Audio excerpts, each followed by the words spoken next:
What's up, everybody? I don't know who's viewing right now. Looks like we got 5 in. Um, Thank you for joining me on a Wednesday instead of yesterday. I was traveling all day yesterday. Um, so, 6 people and 6 likes. What I always ask for is the likes and the thing to be even. It happened, even though it's only 6 right now. But we've only been on 17 seconds. So, how's everybody doing? Jessica, uh, you good? You good? Jeanette, how's everybody? Uh, Geez, I don't even know what a week it's been and gonna be. Oh, geez, I have my I have my Stageit logo up. Hold on a second. I use the same software to do both things. Hold on a second. Oh, there we go. I hope everything is audio working and everything because I use a different set of cameras and stuff usually to do this. So I hope everybody must be able to hear me. It's doing good. Keep it metal. I don't know that I've been metal for a long, long time, Greg. Um, how would I keep it metal? Singing Iron Maiden songs. Um, uh, so I was supposed to do a stage it with Chad tonight. I was super excited. He was super excited. Um, and then his plane got delayed, and he's been sitting in Denver airport for almost 7 hours now. Well, I think he's in the air now. He lands at 11:30.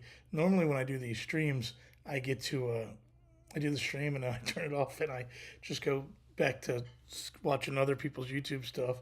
And but when we're done tonight, I have to go to the airport and pick Chad up. We have 3 shows this week. Me, him, and Dean. Very exciting. We're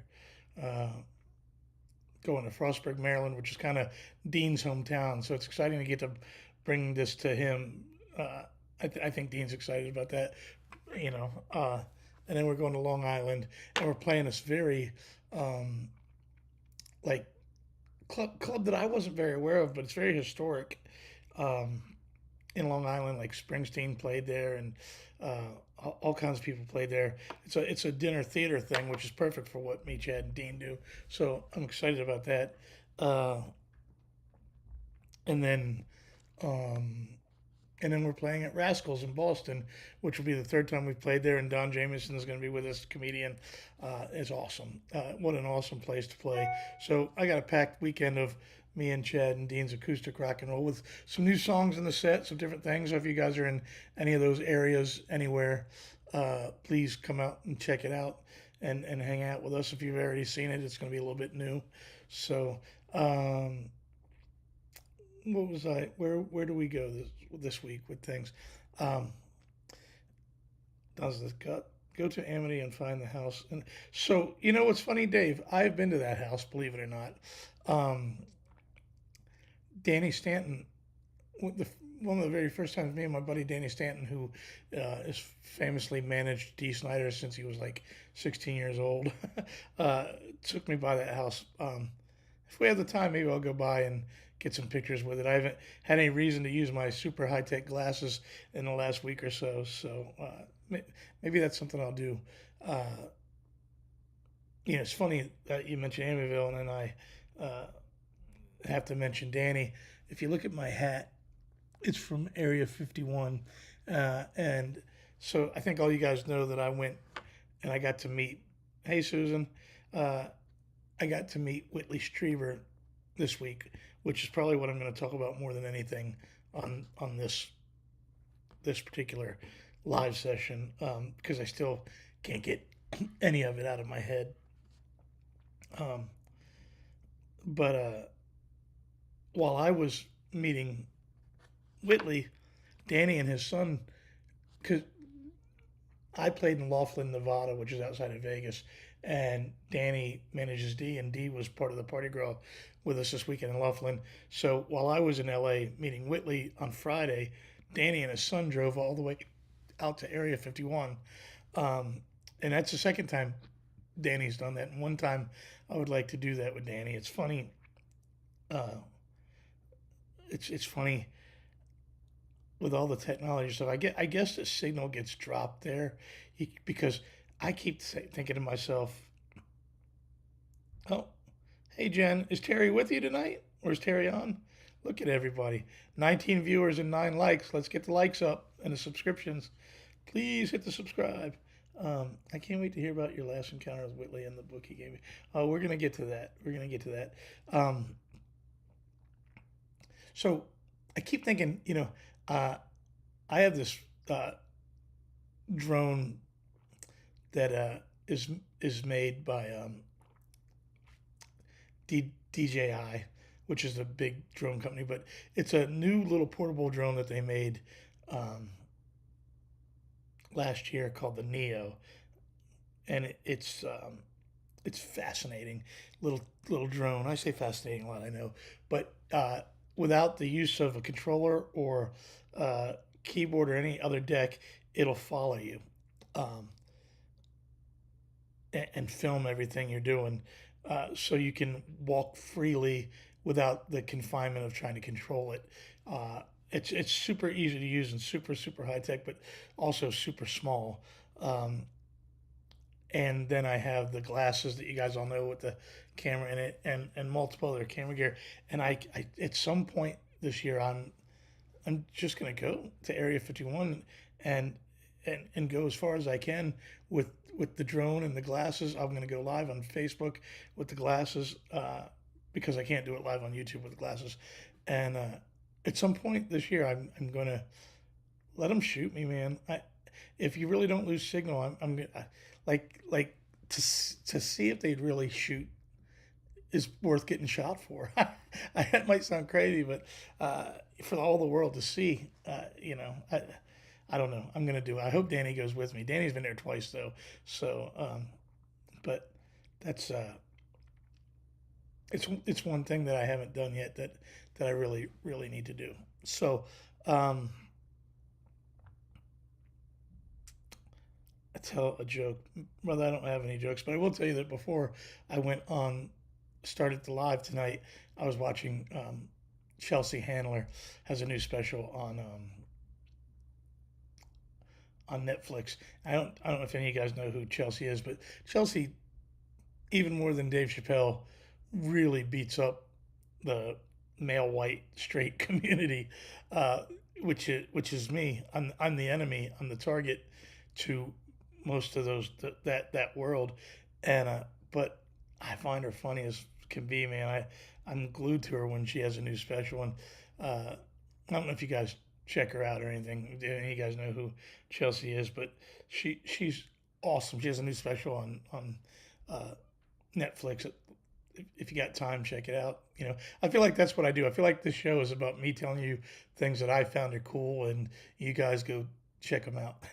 So, hello, Elizabeth Dickman. Hello, Pat, Beth Ann. Um, so, I guess we're at the point at 12 episodes where everyone knows that a lot of this is going to be about my journey, uh, my journey into non-musical stuff, and and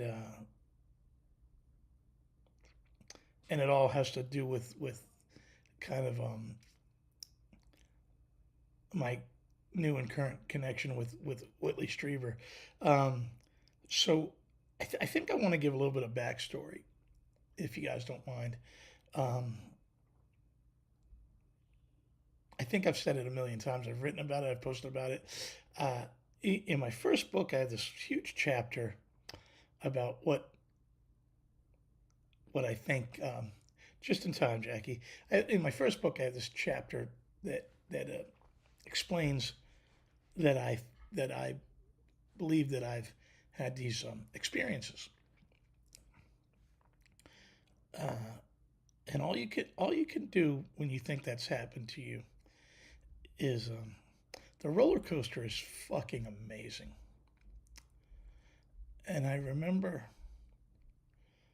you don't say anything about it because you can't. There's nothing you can do to prove it. There's nothing you can do. And then and then every once in a while you dangle a carrot out to see if someone cares or what it is. And um,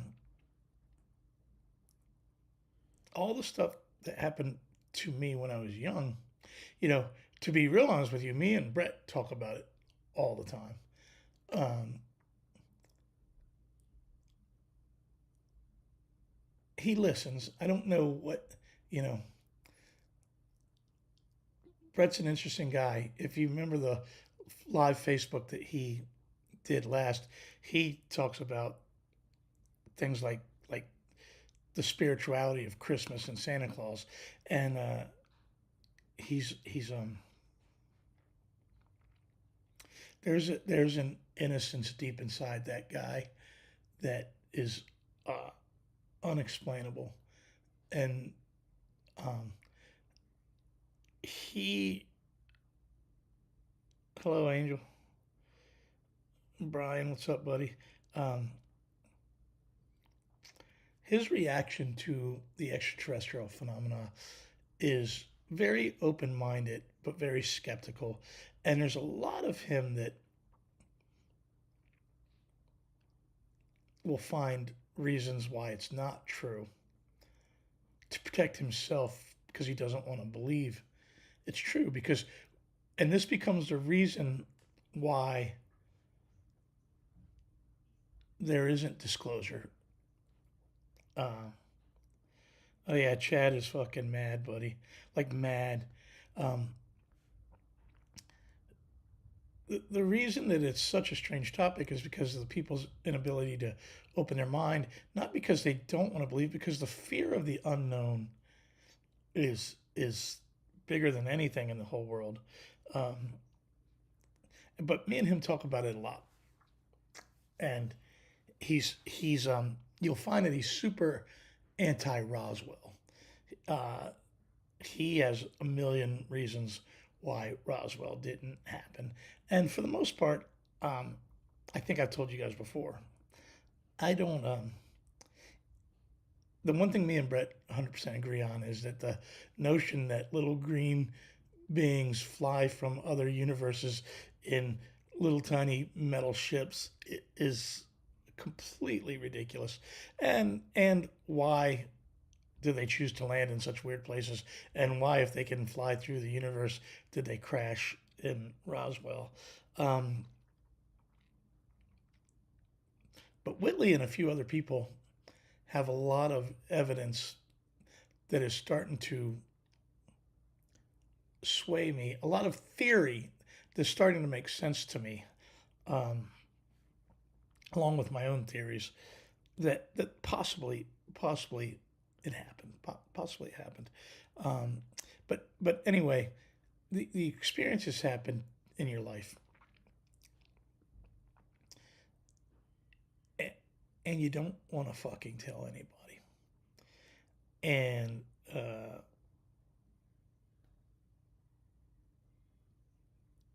I get stuck here. I've gotten to this spot 3 or 4 times in the last 13 minutes, and I get stuck right here.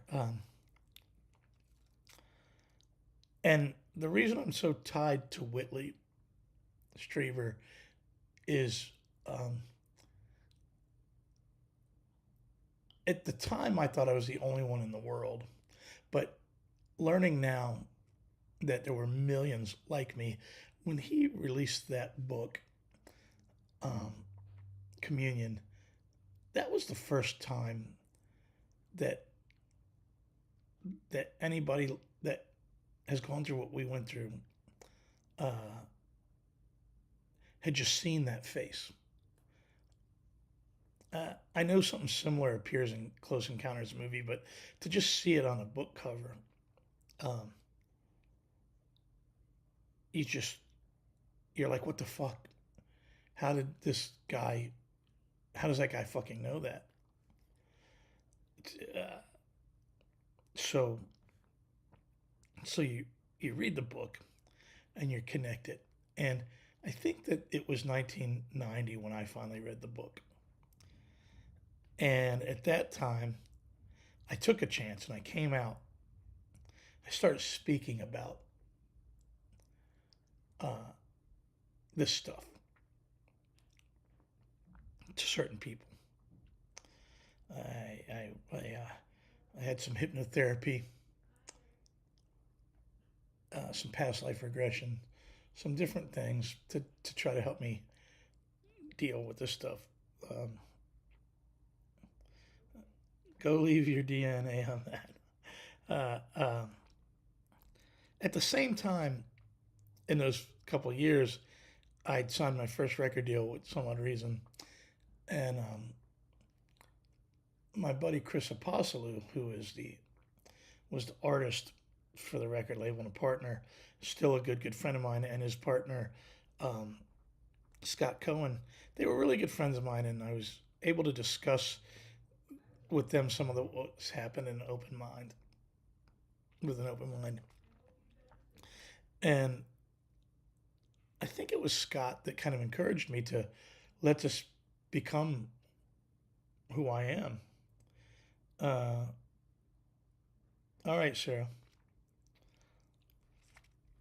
So I started talking about experiences, and some of the fans got to know it, and then I started getting gifts from the fans, and it was all alien oriented. In fact, I don't. It's funny. I'm sitting here in my studio right now. Oftentimes when I take a picture from the other direction in my studio, maybe you guys see this. Um, I've had this since 1992. A fan got this for me. It's been sitting here ever since, in multiple places, but it's been with me ever since. But all of a sudden, it felt corny to me, and I retreated. I retreated fast and stopped talking about it for a lot of years, because it doesn't feel when I used to wear these alien shirts all the time, and that became my thing on stage. Whatever I did had a gray on it. In fact, the very first tattoo I ever got in my life, I don't know if you guys can even see this, but oh wait, that's the Some Odd Reason tattoo. Wait, which arm is it? Oh, there it is. There it is. The very first tattoo I ever got in my life. I don't think you guys can see it. Fuck, everything changes. How come the camera? Oh, if you see, it's a gray with an American flag, and my that was my Les Paul at the time that I love so dearly. And Tattoo Tony did this for me, but man, I don't look at it often.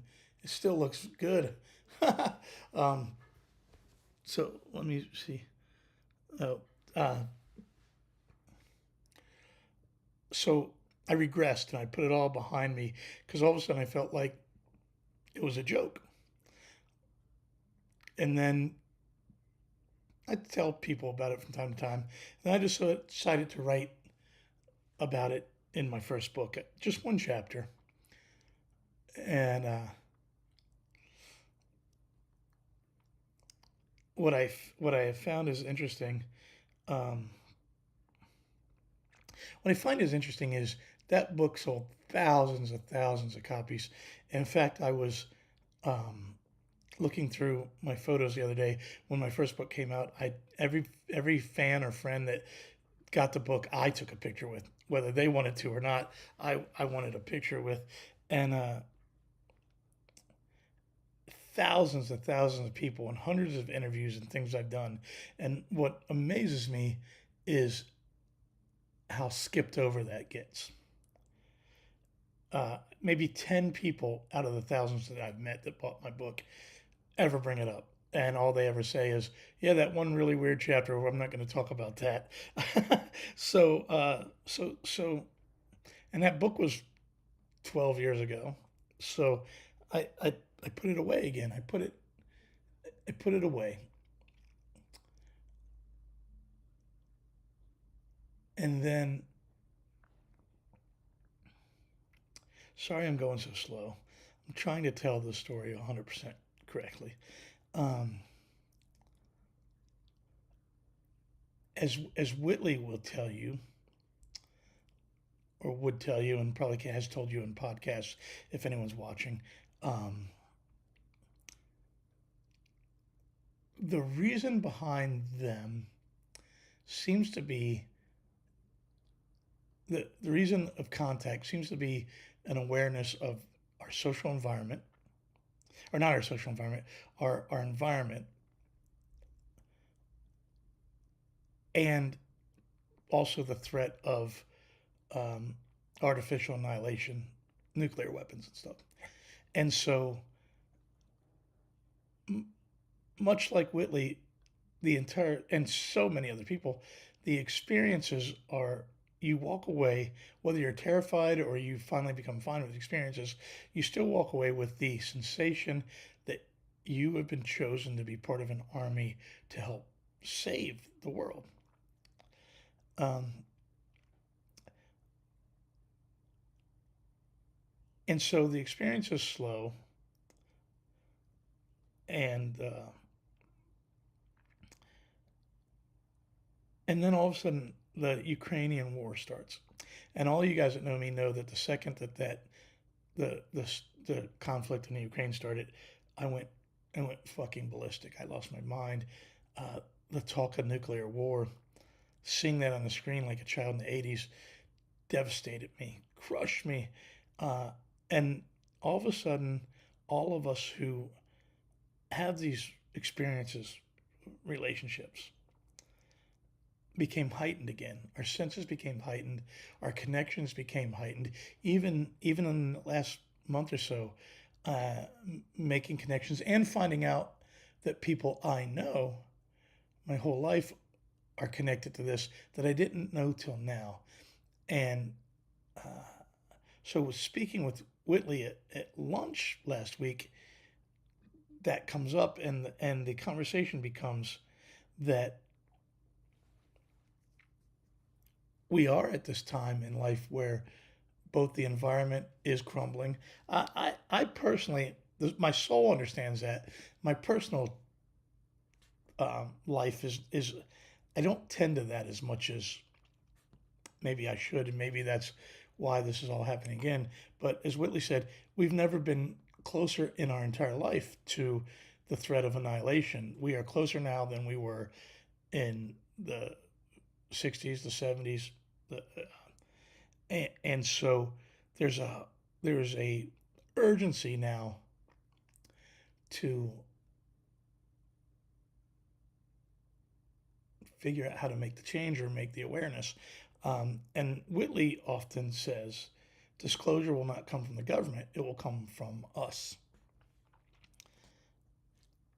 And I have to believe that, because what does the government have to do with it when there's millions and millions of people that already know the answer? So much like I talk about politically starting the revolution, how do you how do you make a difference?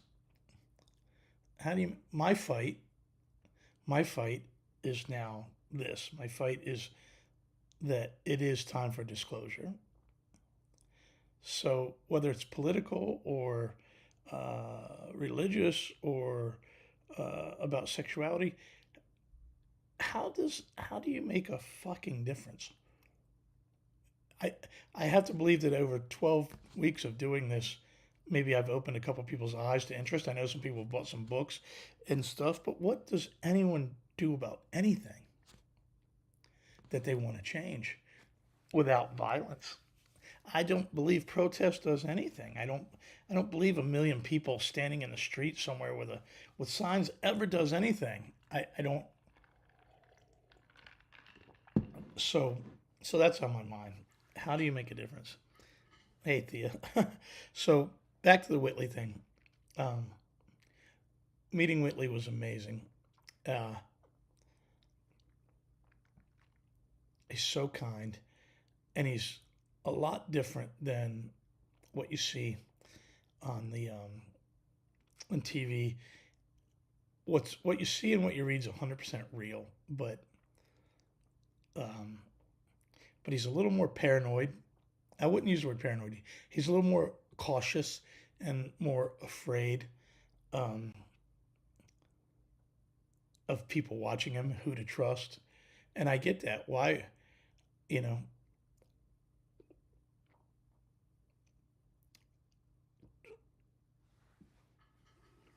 what trust is a hard thing, right? And I I remember we were sitting there at lunch and we're talking, and he doesn't know.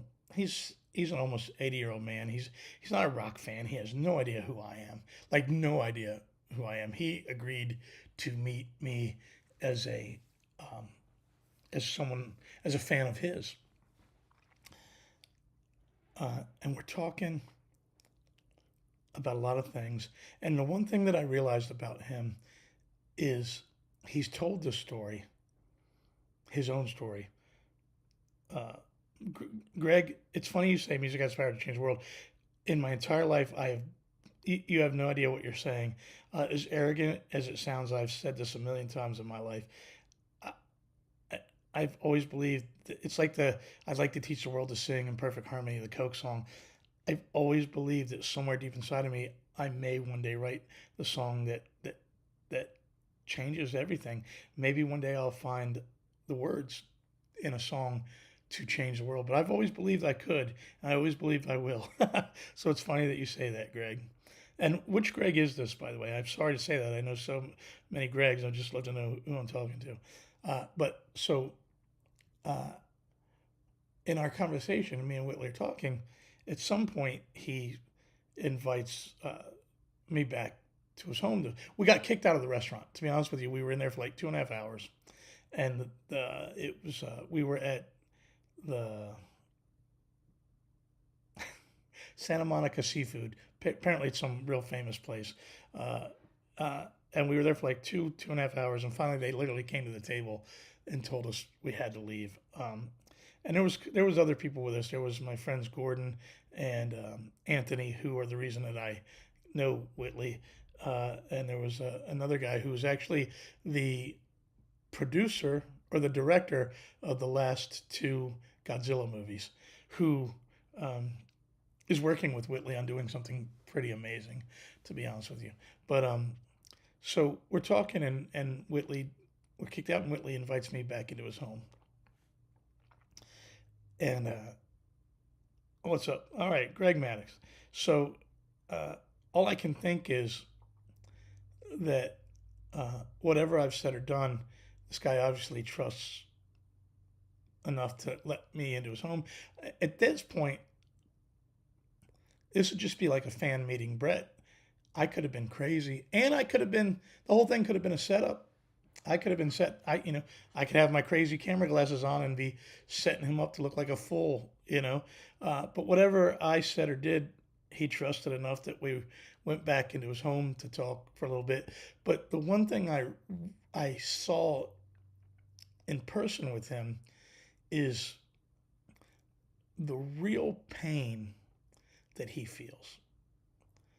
Uh, I asked him a couple questions that I knew the answer to because he's told the story over and over and over again. So why do I ask him?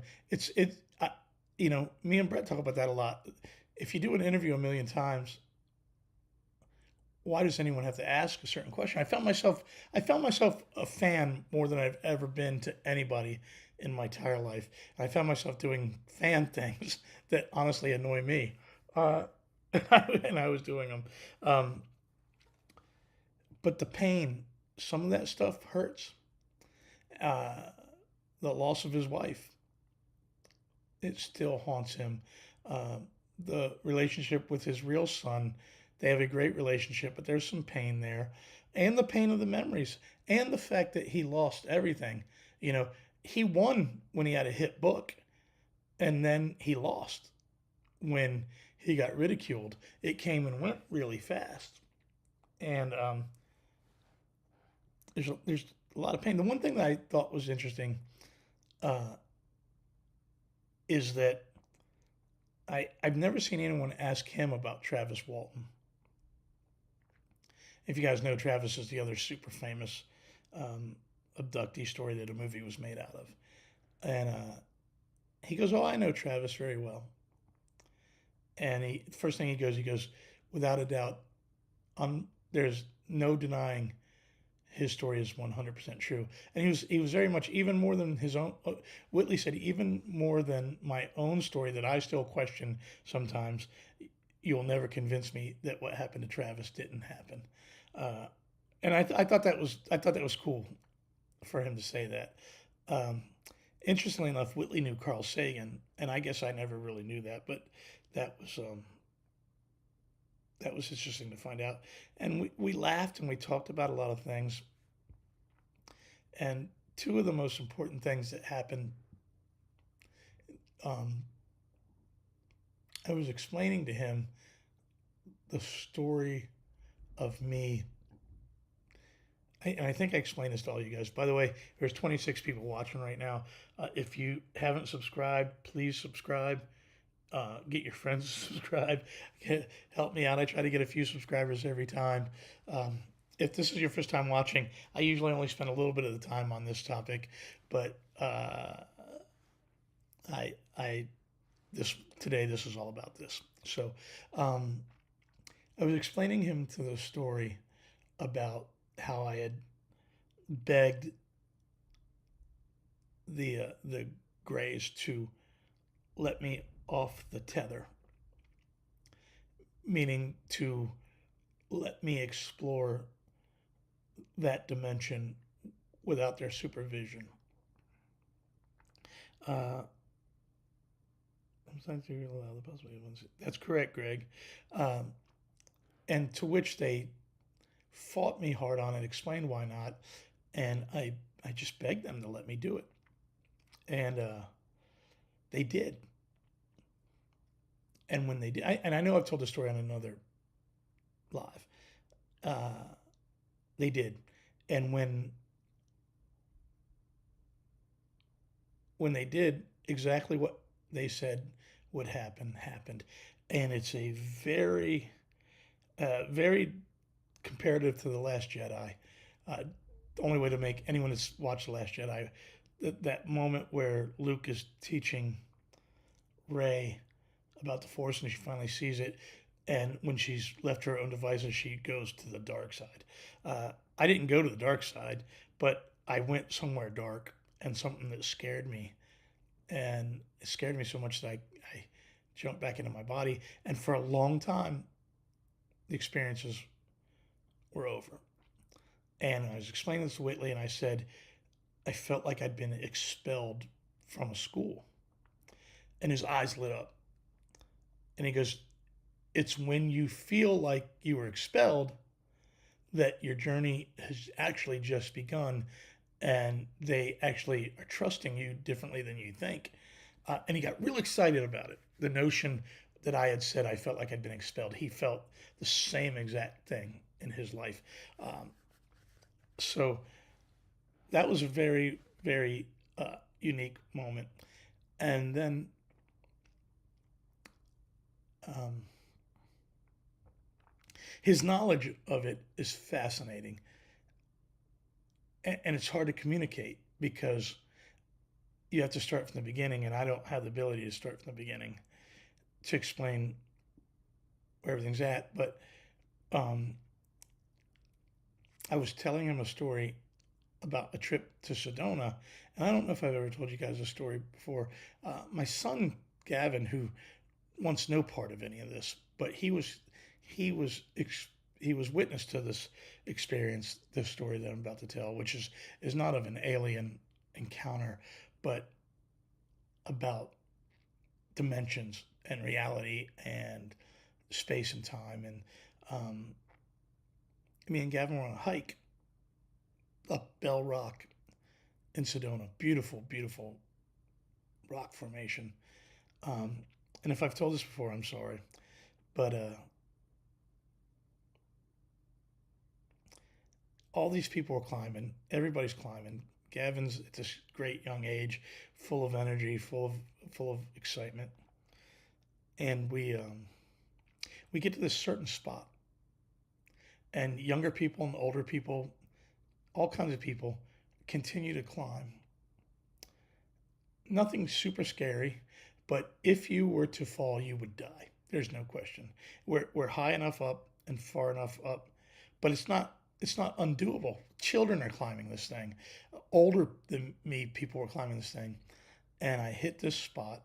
Gavin's ahead of me, and a force like I've never felt in my life stops me in my tracks. There's nothing I can do to take another step. It doesn't feel like fear. I don't know what the fuck it is, but I have to explain to my son, Gavin, if you want to climb, go ahead. I'll wait right here, but I just can't go any further. And until that moment, I was invincible to my son. And this was something I was fighting because I wanted to be everything to my son. And I didn't want to be an old, weak man. I just didn't want to be that. And it was a physical sensation, like someone had put a glass force field down on me, and I was not taking another step. Meanwhile, all these people zooming past me like it's nothing. And then it really bummed Gavin out. But he went on and climbed for another 20 minutes or so.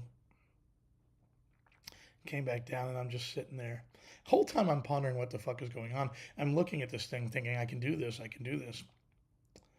And then later that night, we go back hotel room, and at least 3, maybe 4 times, I wake up like a fucking just shoot out of bed.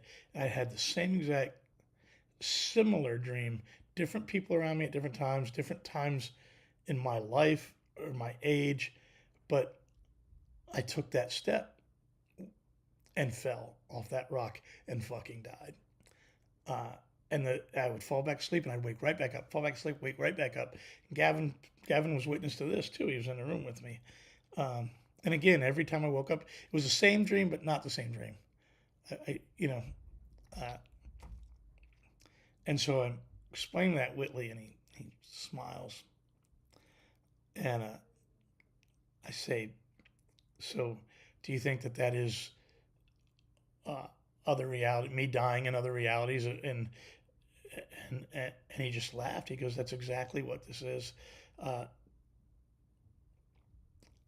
And then he jumped up and he goes, I realize now you need to read this book called The Path.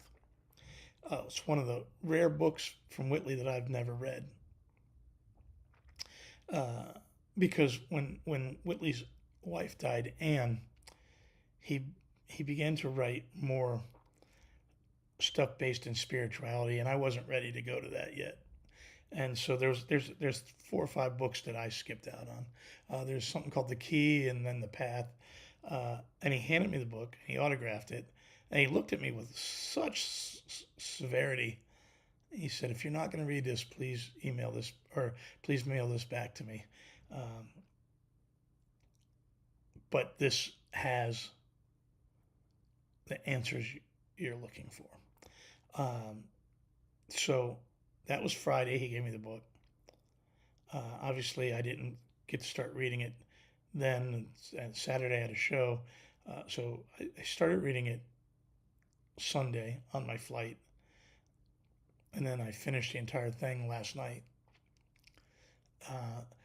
Interesting thing is, it's based on the tarot cards, but it's not about fortune telling. It's deeply rooted in the real history of tarot and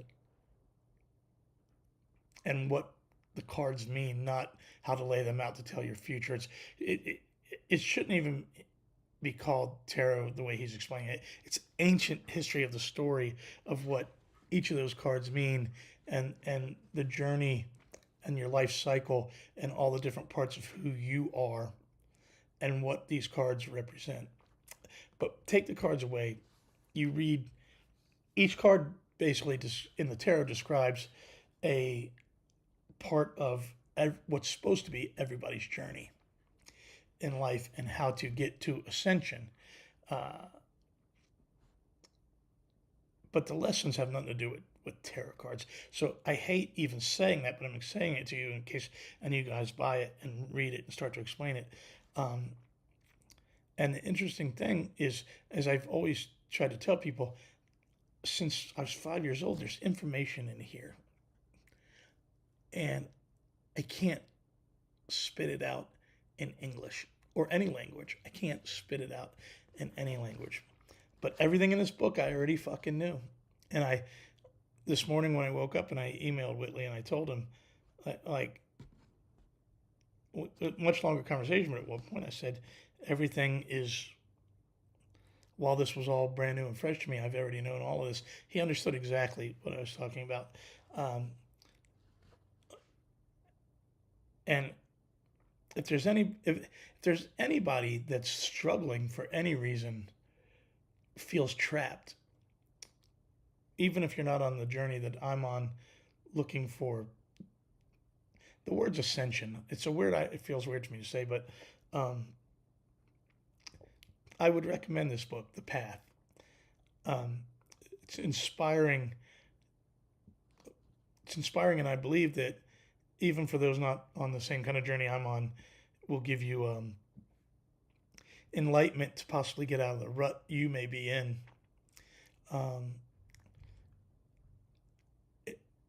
As I said, at one moment I'm reading this thing and it is about the entire world, and it's about the way bigger picture, and then in the very next minute it's directly talking about my relationships, a lot with my friendship with Brett, or my friendship with Chuck, different relationships.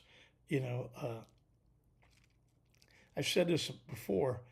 I believe there's opposing forces and a battle for the earth. The earth is rich in something, and no one quite understands what that is, but it's rich in something that is very valuable to everybody. And it's not gold, Whitley says. I still think it might be gold. And gold does something we don't know about to the people, to other. It might have to do with alchemy. I don't know. But whatever the earth is here for, it's also a school. And it fits into all religion, but as me and Whitley had spoke about, it's the same thing, reincarnation. There's so many different versions of it, but you return here to learn something and to eventually ascend. Whatever it is, it goes to my chapter in my book about accept everything. You come here and you go through this and through this and through this and live in these bodies and learn these lessons within circles of people you've known for eons, partners, family, spiritual friends. And every part of this is some kind of education to evolve your soul to the next level till you eventually ascend. And you get in and you do this over and over again. It explains everything from Christianity to Buddhism. Every version of everything has this story in its own way. You get to heaven, whatever it may be. So the fear in the grays is that we destroy this planet. There's billions of souls stuck, not being able to ascend. Doyle, what did you type that you untyped? Come on, buddy. I don't like the message retreat. I don't know why anyone would do that, but that's what's fascinating to me, and the urgency to save the earth either from environmental dangers that we're causing or artificial disaster like a nuclear war. The urge of that is that the planet itself is important universally to souls, past, present, and future, which are all the same anyway. So there's a battle for the earth. It just, even if it's Jesus and the devil, every religion, every story tells the story in its own words, but there's a battle for the earth and the souls. And so the fear now is that that I guess that's hell, right? I've never believed in heaven or hell. You guys are witnessing me having an awakening of some sort right here, right now. Is the idea that the planet gets destroyed, and that's just like the story of the apocalypse, isn't it? It's funny. I'm sitting here telling the story, and I'm realizing it's the story of the apocalypse in the Bible, and then there's just millions of trapped souls that didn't get to ascend, much like they didn't get to go to heaven because they didn't learn, like they say, the word of God, which that's a whole. I, I, I get it, but I don't get it. You guys are witnessing my brain right now um, change right while I'm speaking to you guys. You're witnessing an entire different level of something happening to me. I'm so glad that you've made this connection with Whitley. Watching this takes me back to conversations we had in the past, and I hope we have you. See, there you go, Doyle. Doyle worked for Brett the first year I joined Brett's band, and we're two totally different people, and we had an instant connection. Oftentimes I let it slip that you and me would talk so deeply. So I appreciate that you remind me that you were one of the people I trusted with all this. Doyle hates Pour Some Sugar on Me. It's amazing. He can't stand the song. Uh, so even though I rarely do this, I have to do this for Doyle.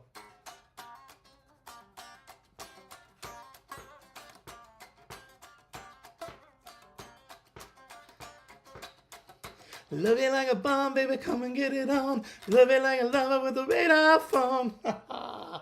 You can't escape it, Doyle. Even on my serious live stream about alien abduction and spirituality and ascension, I fit the Def Leppard in. But it's funny when I first started realizing this stuff that I was saying about the trapped souls, uh, an incredible fear for my children's souls came. Do they get trapped? They're still young. They're not. They can't even have a concept of ascension yet. So then all of a sudden, I recognize what this fight is for, what it means to protect the planet. So what does that mean now? Like as of yesterday, am I an environmentalist? Am I out here? I'm not. I don't. A lot of research to do, but as of yesterday, I'm a different person again with a different set of rules and a different set of beliefs. I mean, I've always been anti-nuclear war. That's been part of my life, but now it was it was that was a big part of. So that's a lot of what happened to do with uh, meeting Whitley. There's so much more. Um, there's so much more. Uh, the one thing that there's this one guy, Stephen Greer, and Greer. It was interesting. Whitley has such wonderful things to say about so many people, but I don't think him and Greer are aligned. It's Whitley's story to tell, but he said some fascinating things to me. And Greer's one of those guys that on my brain, I having a hard time trust. Now that I'm slowly being invited into the bigger circle of this world, I start to wonder what's real. Like I told you guys about Bashar. It's funny in my last email, literally right before I came in here, my last email to Whitley one of my questions was his thoughts on Bashar, but I also don't know that he'll email me back about that because he may not want in print what what he thinks of someone if it's not the most positive thing. I don't know, but I would highly recommend reading The Path, and I know a lot of you guys have started to read some of his stuff. Yeah, I don't know. I don't know that I'm enlightened, but we all need to be. We all need to be. You know, it's heavy right now. Everything that I was thinking and talking to you guys went in a completely different direction than I thought it was going to be. How funny. What else is there to? I got about 10 minutes left, and I've dedicated this whole time into. Is there any questions that I'm not answering that you guys are? So many of you were interested in my conversations with Whitley, and you were so excited about the opportunity I had to meet him, and I'm grateful that so many of you guys found excitement in that. But is there anything, any questions you guys might have that I'm not touching on that maybe I just didn't think about answering? I would love to know, you know. And then I'd love to remind you guys all that we're going to go out and do dates with Def Leppard this year. That's going to be super, super cool, man. All kinds of new dates coming up. We played with Slaughter this weekend, man. And how do you check your blood sugar? Jessica, I don't know why you would ask me that. I'm not a diabetic yet. I do take pre-diabetic medicine, but I'm not a diabetic in any way, shape, or form yet. So I don't. I check my blood sugar by using Brett's tester once in a while, every couple of months. Um, but I don't. You know, I think my brain tells me when I've eaten too much candy or drinking too much soda, but that I don't. I'm not a blood checker. uh, so, you know, 21 viewers again. Hit the like button. Oh, 23 likes and 21 viewers for the first time. I have more likes than views.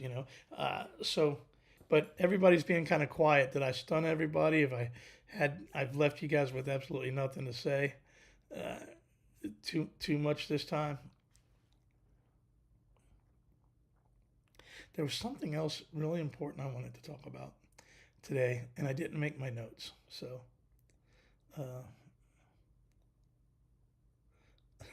I don't know what to help you with, Jessica. There's directions. Watch a YouTube video. This is all about watching YouTube, right? Have you guys been watching the Eagles that we talk about? Those motherfuckers are big now. One of them's much bigger than the other, so that's pretty cool. Um, Roxanne? What are you saying way about? And no. Oh, did I go too far, Roxanne? Is that what you're saying? Way, way, way. And is that it, Carolyn? Are you saying is the answer yes to that I went too far? I hate to ask you to reiterate, but I forgot that I'd asked that question. Boba's behind that door, right behind me.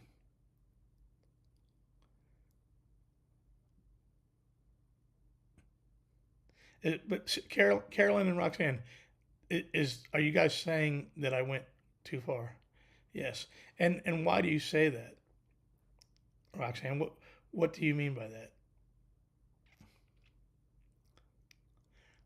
I'll show you guys this. I'm gonna get in trouble for doing this. Let me see.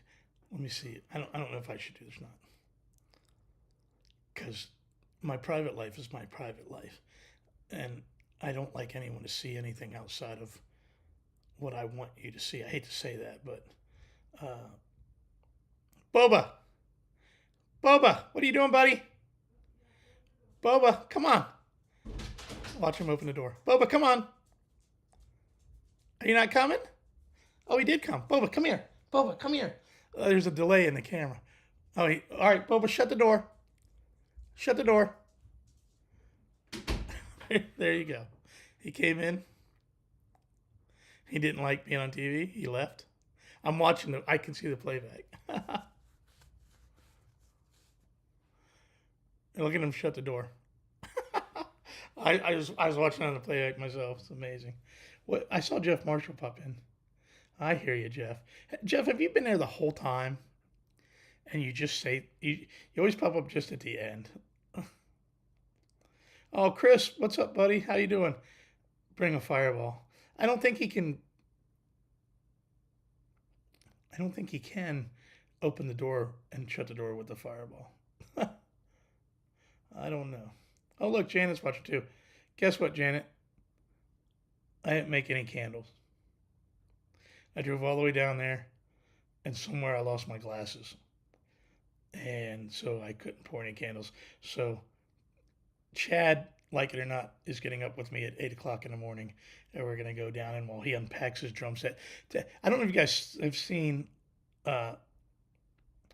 But Chad has now evolved his cajon into a giant drum set of cajones that's bigger than a regular drum set. And now we have to take that with us uh,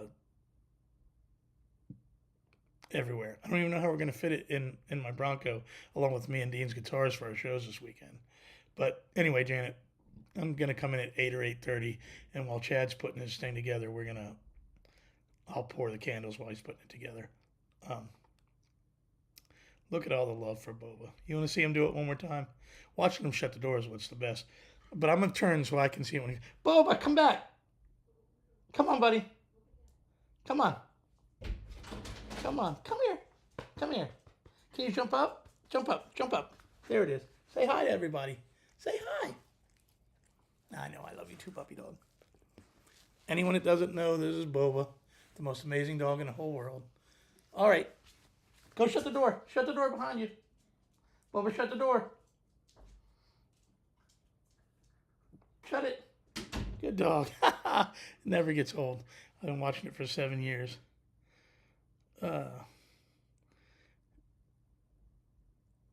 Engage the Bronco? What does that mean?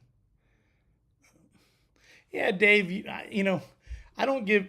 My buddy Dave... he has a cattle dog too that's just as amazing as Boba. And I always feel like I don't give your dog enough love because I'm always so much about mine. But Dave has a great, great dog too. Lori, hi Boba. Look at all the... Even Jeff, what a great pup. That's amazing. Uh-oh. Yeah, so I wish I could remember the one topic I was trying to bring up that I couldn't remember. I don't know. The Whitley thing is the only thing that's on my mind. It never, ever since that happened, I just can't. I can't. I think you guys might have saw though. The one thing I was out producing. I've been producing this young girl named Catherine, and she's been coming to Virginia to work on the record. But her stepfather is a multi-millionaire, and he owns two different mansions right next to each other up on the top of the mountain in Colorado Springs. And one's the house that his family lives in, and the other he's built this world-class recording studio. And and that's where I was for the last couple of days working on this girl's record. And it's really, really cool stuff. And I can't wait to let you guys hear it. It's something completely different than anything that I've ever been involved with or done. And my buddy Todd Wright, who I've known since I was a child, who's an incredible songwriter. He's actually written songs for Celine Dion, and he does a lot of K-pop stuff. And his own daughter is having a lot of success. He's helping me work these songs out or whatever. It's really, really, really cool stuff. I can't wait to let you guys hear it. But it was cool to be out and work in a different studio. As musicians, you tend to work in studios you know and you like. And it was, thanks, Doyle. Bus call. Where are you guys going? It was neat to get out of my safety environment and sit down in another studio. And his engineer is this guy, Pat Regan, who Pat Regan actually played on and produced Weird Al Yankovic's record with Eat It. He produced Kisses Hot in the Shade and works with Richie Blackmore and a bunch of other stuff. And it's neat sometimes when you to get out of your comfort zone and work around a bunch of other people and experience stuff you don't know. I had a wonderful time working in Colorado Springs for a couple of days. That was cool, but there's something more about it. And guys, my brain is just all I can comprehend or talk about or think about right now is the experience with Whitley. And I've told you everything that I can think to tell you about it, other than that how cool it was. So, not a very interesting live this week. I apologize. I wish I had more to say, but I thank you guys for tuning in. I got to go get Chad from the airport.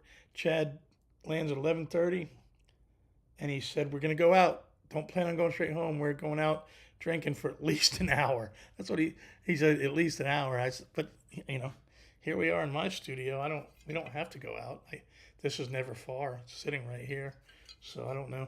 Maybe we'll have a midnight jam session here and come up with some great new song. I don't know.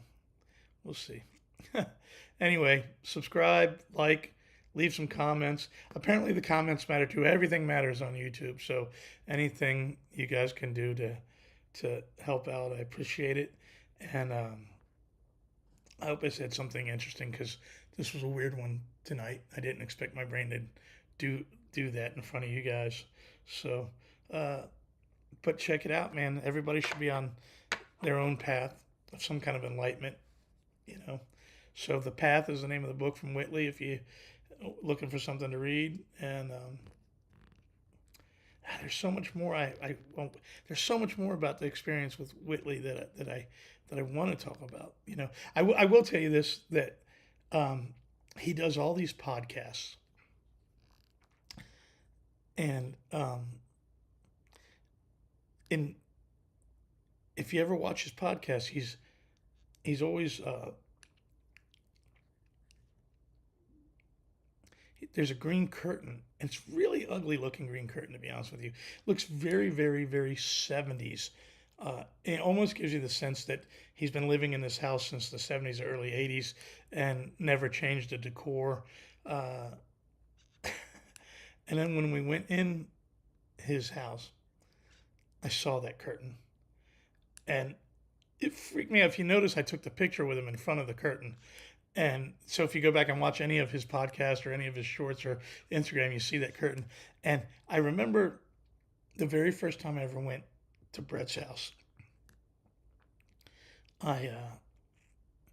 We pulled in his driveway and the Hollywood Taxi was there. The motorcycle from the Fallen Angel video, which I considered iconic and famous. And I played with Brett for about a year. The starstruck thing was far over. But I saw that bike and it was like seeing the Millennium Falcon, man. It was so. I jumped right on it. I asked him to take a picture of me with it. Just in his garage. I never even made it to his house. And it was weird. I got that same sensation just seeing that curtain, realizing that I'm here where this guy, I'm speaking to 25 of you. By the end, 200 people maybe watch this. He speaks to 100,000 people about a topic so incredibly important to me in front of that curtain. And then I saw it and I was just, he laughed at me. I told him the whole story about the curtain. And, oh yeah, hit the like button, right? Or hit the whatever. That has nothing to do with the spirituality or the journey, but that, it was exciting to me to just, and he had the original hand painting of the book cover, which was fascinating to see. And the one thing is, his wife passed so long ago, and the respect and the honor and love he still has for his wife, as if she's still there, and to him, she is still there on a different realm. I believe they communicate. I believe one day we'll see a book about that too. So. He's an intense guy, and it's way, way more than aliens.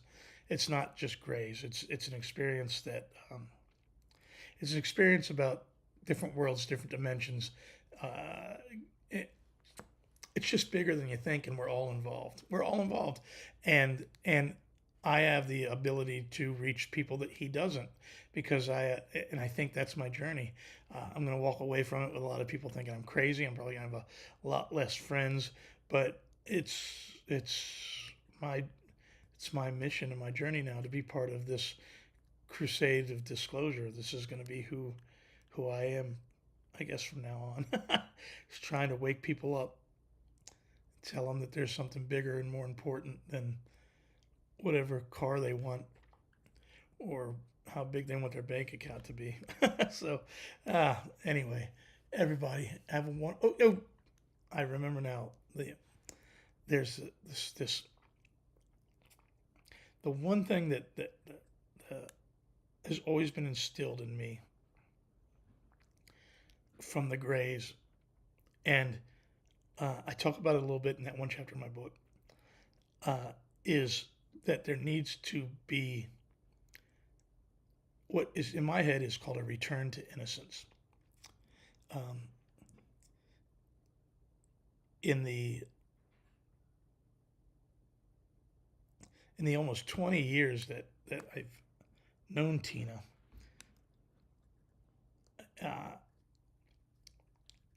it's funny. A lot of people think that my connection with Tina is because she was in the rock and roll world like me, but the connection is all of this stuff. She's incredibly in tune to it, and with an incredible amount of knowledge about tons of this stuff.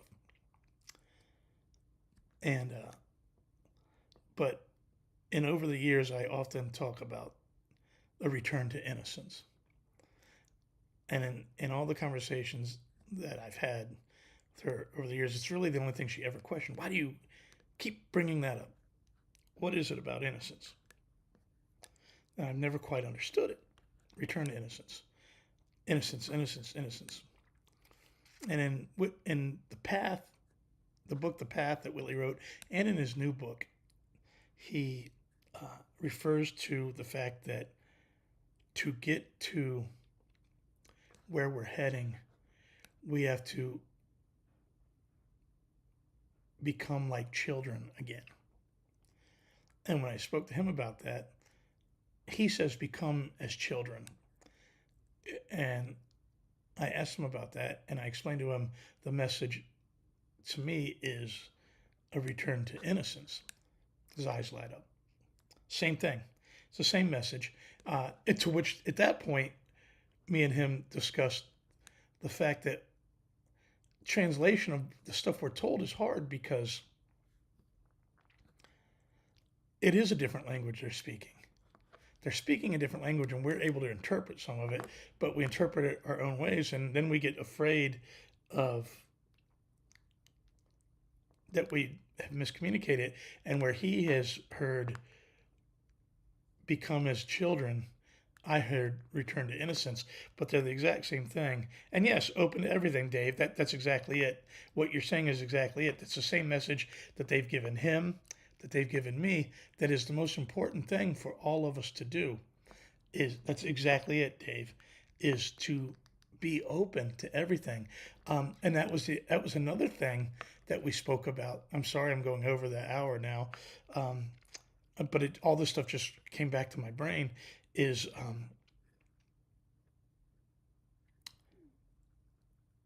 what we the imagination. Imagination is a tool, and what we see it now is almost, oh, you're imagining things. People look at it as imagination as something where you make up untrue shit. It's just your imagination, but in actuality, imagination is a tool that helps us get to places. Helps us, imagination is what it created rocket ships, and imagination is what created the iPhone, what created a recording studio, and we've lost that. Our imagination is a tool because it's thought of as something almost negative these days, and that and the return to innocence is what has to start to lead us on the path of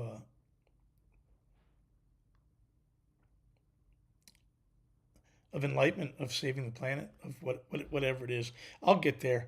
All this information's been in my head since I was 5 years old, and every week a little more of it comes out. And if one or two of you are inspired to walk the path,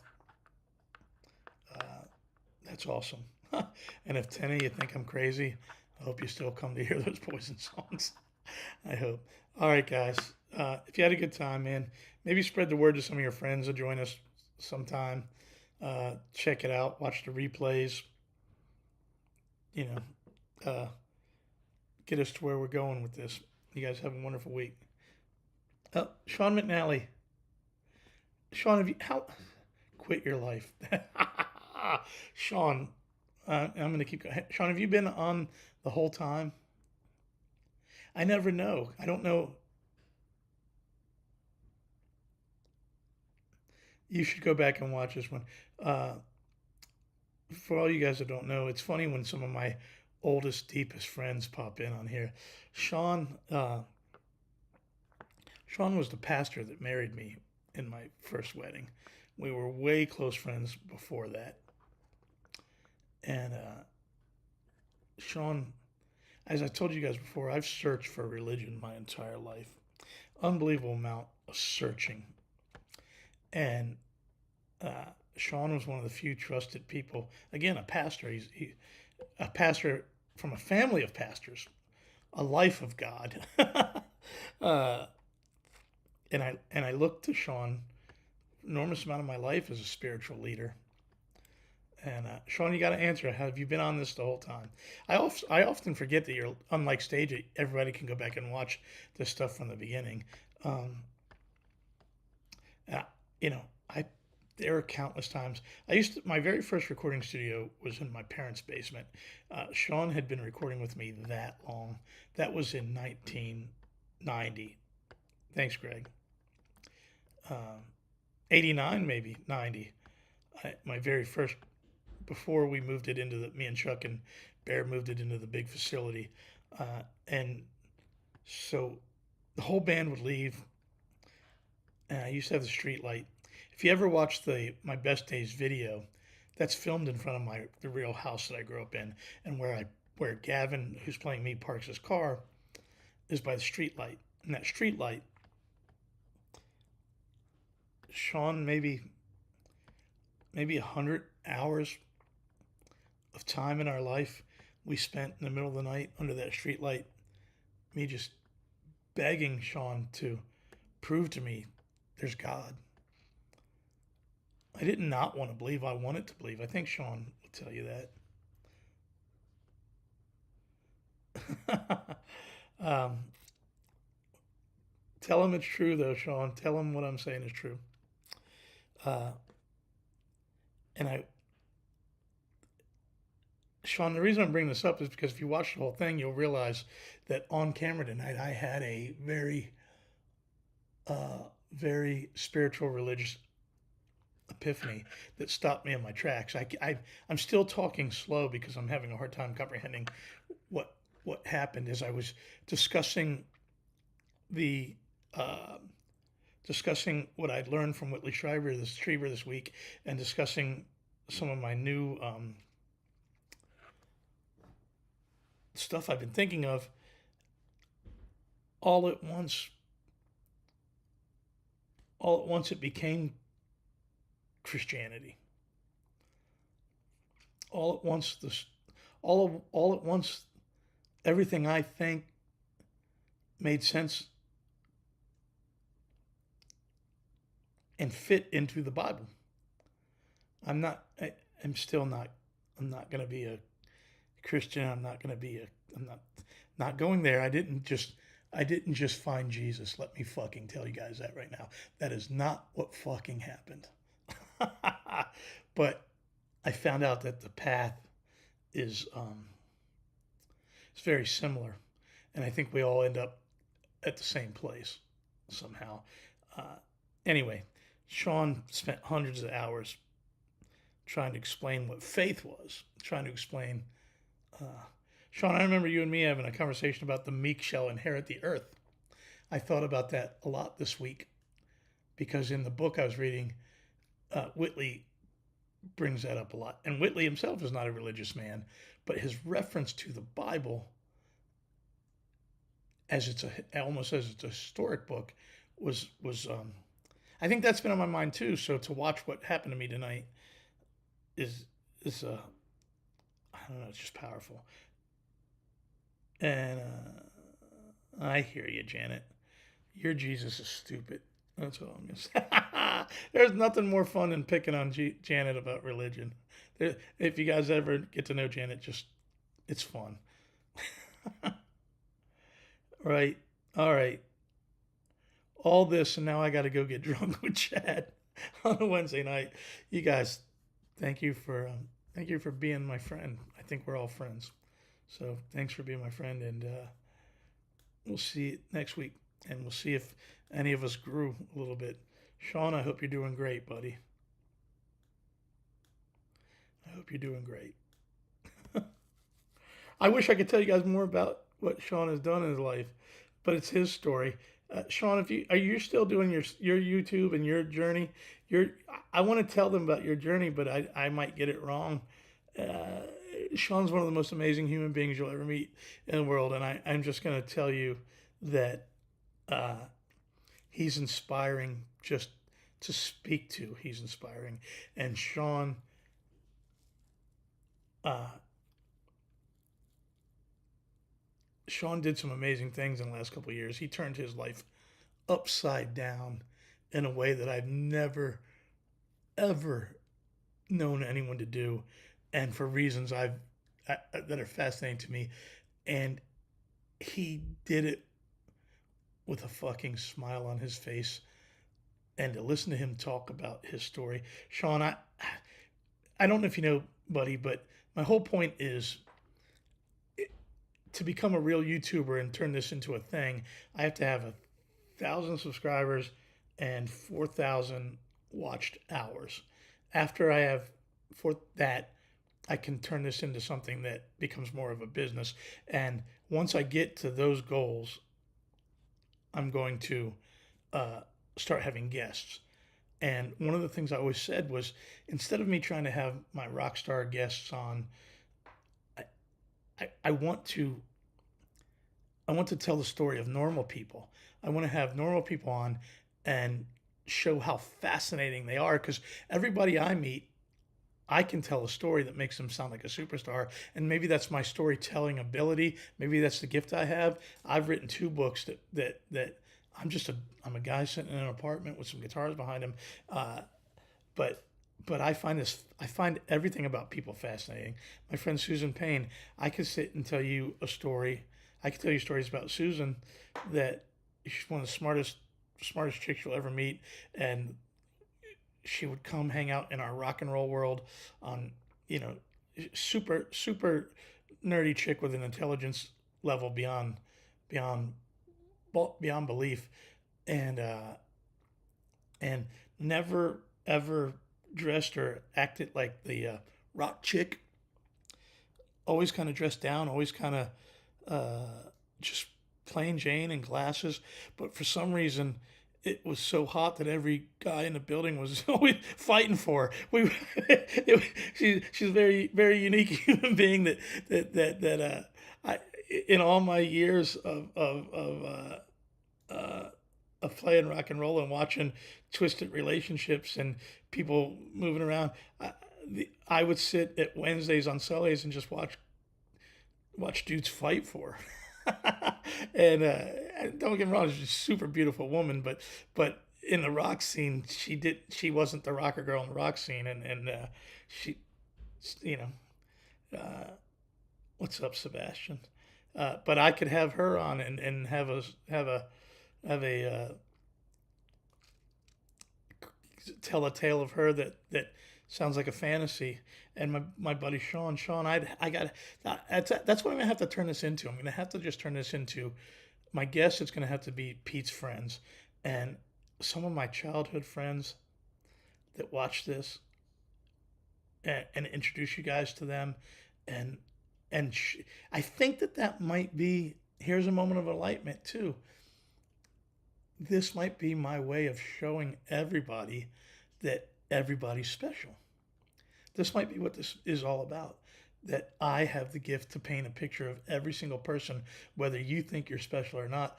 I have special stories about every single one of you. You know, my new friend Jackie, who has a business downtown, I've only met Jackie 3 or 4 times. We've had a few conversations, and there's no doubt that she's special. You know, Jeanette, you too. I have to do that. That's what this has to become. But Sean, if you're watching, you got to be one of the first. You have to be one of the first guests. Let me just say this. My buddy Sean went off the grid for real. Now Sean has had money. He's a pastor. He has a family. He was married for an enormous amount of years. If there was ever perfect, it was what you thought Sean was. And for whatever reason, Sean threw it all away and he bought a plot of land, and he rekindled his life.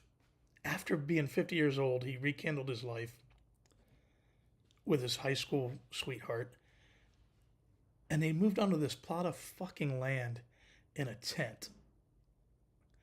And through a couple winters now, at least, and they're building their home, and they're building their home out of reclaimed material slowly in Southern Virginia. Maybe the home's built, but they're living in this tent and building this home around this tent as they're building the home.